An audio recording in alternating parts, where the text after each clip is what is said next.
My son plays a game with me, although it took me a while to realize it was a game at all.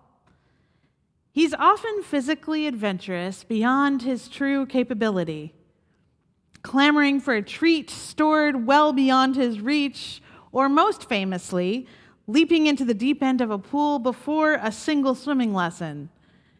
It is something he is known for. Often when I'm making dinner or working in another room, he'll start shrieking, "Help! Help, Mommy! I need help! I'm stuck!" If I delay, his cries reach a furious crescendo until I dash into the room and find him smooshed between the couch and the wall, grinning from ear to ear.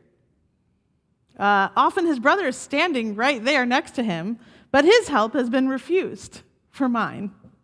I grab a limb or two or more and pull him out of the stuck place, and we both collapse in giggles. I return to the kitchen. A few minutes later, the cycle is repeated. There is something attracting him to that feeling of being stuck and being pulled out by his mother from the stuck place. I play this with him as a rehearsal, because when he is stuck in life, I hope he will remember what it felt like to recognize the feeling of stuckness, the squeeze of discomfort becoming panic, then asking for help, and eventually the feeling of a breakthrough. This is the movement for all of us to remember and repeat.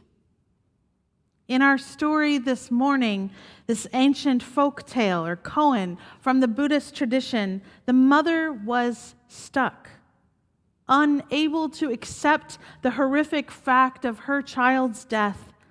She stays stuck in denial, focused on somehow healing the child.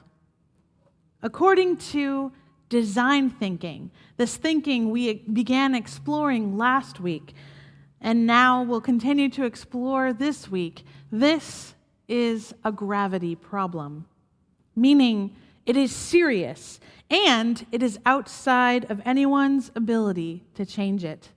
With a gravity problem, the only thing we are able to change is ourselves and our approach. Much like the story of the mustard seed, gravity problems are often grave, deeply painful, and cause for great suffering. Because of the deep pain they reveal, gravity problems can be difficult to recognize. In fact, often we fight the recognition of them at all. Someone ends a relationship with you because they were unhappy for quite some time.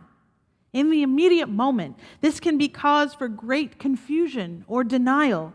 We are happy, you might insist. I mean, it's not perfect, but it's bearable, it's workable. And later on, in hindsight, you may begin to see the relationship through their eyes and notice what was not actually bearable for them, thus accepting the gravity of the problem. Sometimes stuckness creeps in slowly with a series of tiny warnings that were almost imperceptible. Sometimes it is monotony that feels fine for a while, and then all of a sudden, all the air is sucked out of your life, leaving you wondering how you got here. Whatever your past situation, one thing is true for us all. This year, in one way or another, we have all felt stuck. We have been stuck at home, stuck alone or with our family, stuck in our circumstances, stuck in place, limiting our movement to smaller and smaller circles. And so we've been exploring how design thinking might help us design a life and a way out of stuckness into something else. And so this major aspect of design thinking, I wanted to explore through an entire worship series. What can be done with a gravity problem? Design thinking always leads with curiosity as its highest value, often asks, are we working on the right problem? And so, recognition and awareness is the first step. Now, this pandemic surely is a gravity problem. A gravity problem, one you cannot change, one that is fundamentally unactionable. There is nothing you can do to solve the problem. So what can you do with a gravity problem? We need to consider the problem and work towards acceptance. Acceptance, like the mother in our story earlier. Now, for some weeks and perhaps months, we maybe thought this virus wouldn't spread very far. We thought we might shelter in place for a few weeks and that would be it. You remember that? Dawn remembers. Oh, we were so charming back then. We thought we could change the outcome for the world. But as time passed, no, this became a serious gravity problem. Now, design thinking tells us that after acceptance comes reframe, which means working with that reality. The situation I am in now, it's the way things are. It's not a problem to be solved. So the only thing to do is to reframe the problem, thus creating some freedom of movement. Now, no one can reframe for you. If someone tells you your gravity problem is actually actionable, well, that will just feel like a toxic platitude. One example is you can just pull yourself up by your bootstraps, right? So that's one example of that kind of toxic platitude. So be aware of any tendency to reframe for someone else without their request. Now, reframing is definitely something you can get help with. It is something you can get support with from your friends and your community, but ultimately, someone cannot simply spoon feed you your reframe. You have to come to it on your own, with support, but you have to come to it yourself. Now, a gravity problem may be something you've been complaining to a friend about or a spouse about for a very long time, but nothing has happened. There's been no movement on the problem. So, then you take a look at the problem. You reframe it so that suddenly it becomes actionable. Identify just one or two reasonable actions you can take in a short amount of time to begin to change the outcome, curiously moving towards some kind of freedom of movement. Now, this is a caveat to all of this design thinking. I want to trouble the waters of design thinking for a moment before we go on. The Stanford design thinking guys work within a very non-critical capitalist framework. You have to understand that. This comes out of Stanford and Silicon Valley. So they're very focused on the world of techs and startups. And so there is no racial analysis, no gender analysis, no discussion of the gravity problems our society has purposefully created to keep certain groups in a social and economic caste system.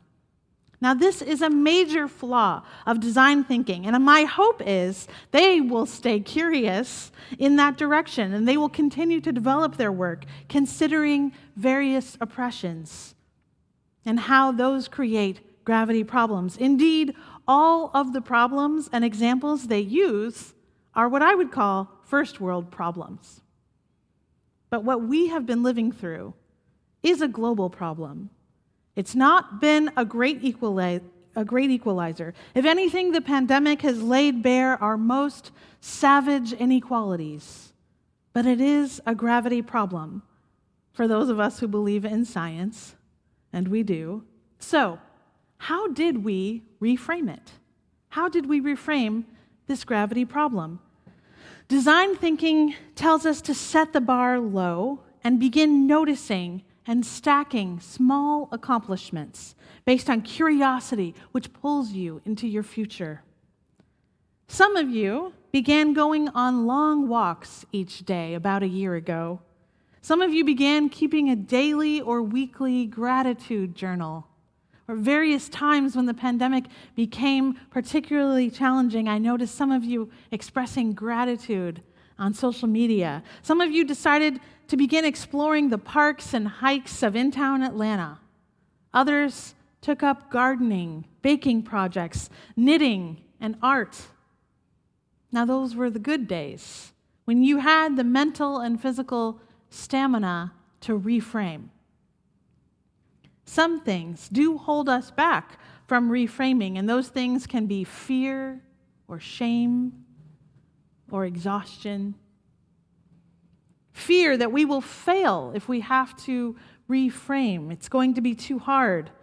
Now, this is something that you can deal with what they call guided mastery. Guided mastery is merely looking to a friend, a mentor, or a teacher to help you with those baby steps, those small accomplishments taken over and over to build up failure immunity. Doesn't mean you don't fail, just means you're kind of immune to that feeling of failure. You can see another gravity problem and immediately make a reframe. So that's part of the goal. So acceptance that this problem is a gravity problem. That's the first step. It's a circumstance you cannot change. And then after acceptance comes reframe. And then after reframing comes freedom. Freedom to make new choices. Now, the funny thing about being stuck in this pandemic is that really the only way to become unstuck is to become stuck by a needle with the vaccine. See what I did there? Might be the entire reason that I titled this worship service Becoming Unstuck. The miracle of scientific discovery has transformed our gravity problem into simply an anchor problem now, meaning it is a problem we can solve. But it will take all of us. Still, we struggle to seek empowerment in a deeply lonely time. The ethics of this COVID vaccine rollout have been confusing and have often served to further isolate us from one another, sometimes even pitting us against each other in the spirit of competition. As people who value science and reason as core beliefs, we affirm the healing power of vaccines. We believe in loving our neighbors as ourselves by wearing masks, keeping distance, following public health guidelines, and getting the COVID-19 vaccine. I am very invested in all of us at UCA getting our COVID vaccines because I want us to return to in-person worship once again. I want us to sing together, to hug one another and shake hands. I want us to share air and the beautiful energy of our felt presence. So to become unstuck from our isolation is to get stuck with a needle, with a vaccine. It is safe. It is 95% effective in preventing death and serious illness. And it is here, under a year, miraculous. If you have been vaccinated, or even if you are not on the list of people to become vaccinated, please help someone else get their vaccine. Share all the information you have about the best place to go on any given day or week. Get on the phone with a pharmacy on behalf of someone else. Help each other get safe so we can return to each other. This is one way out of our gravity problem. Sometimes you see a great film at a critical moment in your life, and it becomes a reference point ever after that. While James and I were first dating, we saw the exquisite 1996 film Big Night, starring Tony Shalhoub, Stanley Tucci, and Ian Holm, among other luminaries.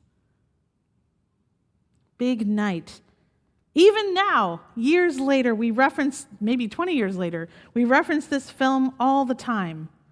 The movie follows two brothers, Primo and Secondo, recent Italian immigrants who have been living out their dream of owning and operating their own restaurant in New Jersey called Paradise. as we soon come to realize the dream is failing. The brothers are deep in debt and struggling with American palates, while other less authentic Italian-American restaurants down the street are thriving. Now, someone who knows someone invites the famous singer Louis Prima for one big night, and they pour all the resources they have left into one show-stopping meal in hopes of attracting great press and investors and saving their dream. Thanks, George. Now, it occurred to me this entire film is about that one moment before realizing you are truly stuck with a gravity problem. All the ways you fight and deny the hard truth, sometimes gloriously, as they do in this film.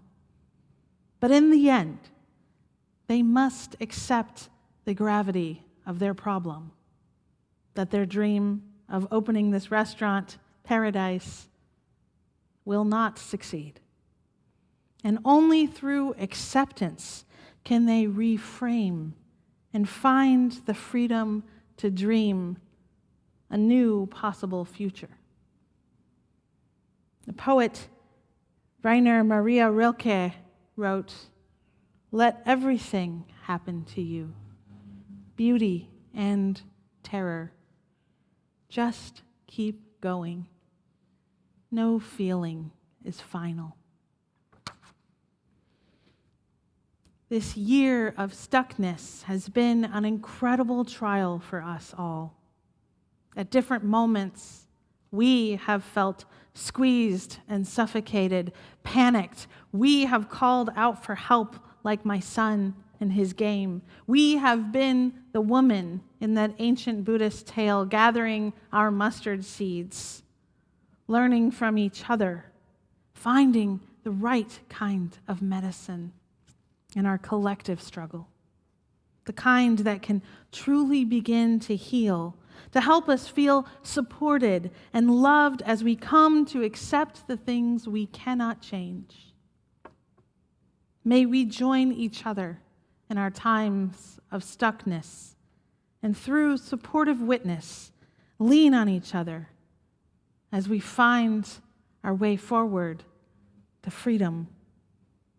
This is the only way we will one day stagger bleary-eyed from our homes, confused and overwhelmed, shielding our eyes from the sunlight. The only way we will rise from the gravity of our quarantine and greet a new future together. Amen. May it be so.